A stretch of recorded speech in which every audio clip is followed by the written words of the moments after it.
આજે આપણે રવો અને ચોખાના પૌવાના પુડલા બનાવશું। 1 કપ રવો, અડધી વાટકી ચણાનો લોટ, અડધી વાટકી ચોખાના પૌવા, નાની એવી ડુંગળી, આદુ મરચાંની પેસ્ટ, 2 ચમચી તલ, 1 નાનું એવું ટમેટું, 1 બટેકું ખમણી લેવાનું આપણે, 1 કપ ધાણા। હવે આપણે રવો પલાળી દેવાનો, 10 મિનિટ રહેવા દેવાનો, બટેકું ખમણીને નાખી દેવાનું, ડુંગળી, ટામેટું, આદુ મરચાંની પેસ્ટ, તલ,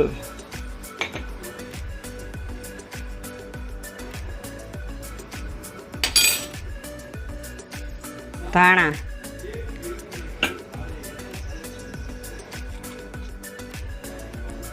અડધી ચમચી હળદર,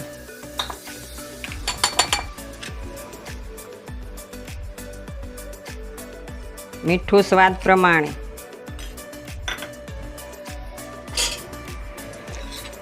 ચોખાના પૌવા પલાળેલા હતા એને મિક્સરમાં ક્રશ કરી નાખેલા છે।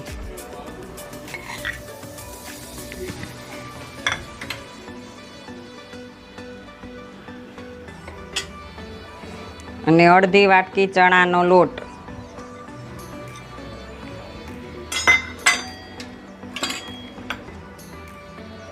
દહીં હોય તો દહીં લેવાની, નકર થોડીક છાશ નાખવાની।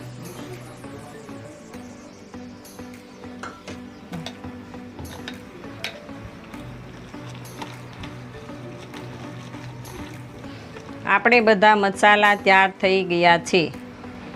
સાદા પુડલા આપણે બનાવીએ તેમ આ પુડલા તેલ નાખીને નોનસ્ટિકની લોઢીમાં તળી નાખવાના છે।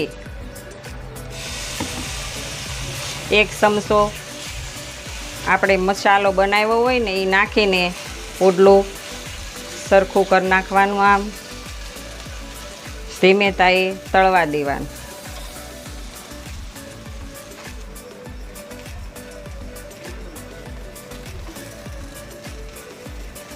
આપણે સાદા પુડલા બનાવીએ તેવી જ રીતના આપણે આ પુડલા બનાવવાના છે।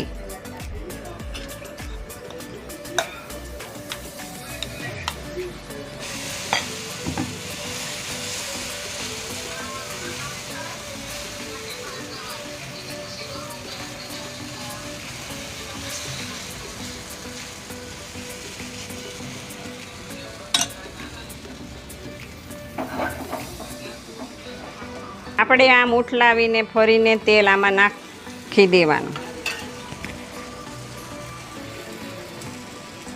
પુડલું નીચે લાલ સાઈડ થઈ જાય એટલે થઈ ગયા આપણા પુડલા।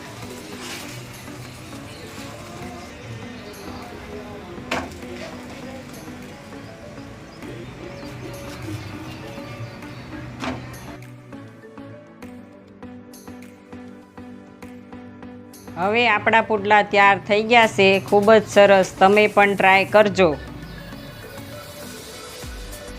છોકરાઓને ખૂબ જ ભાવશે।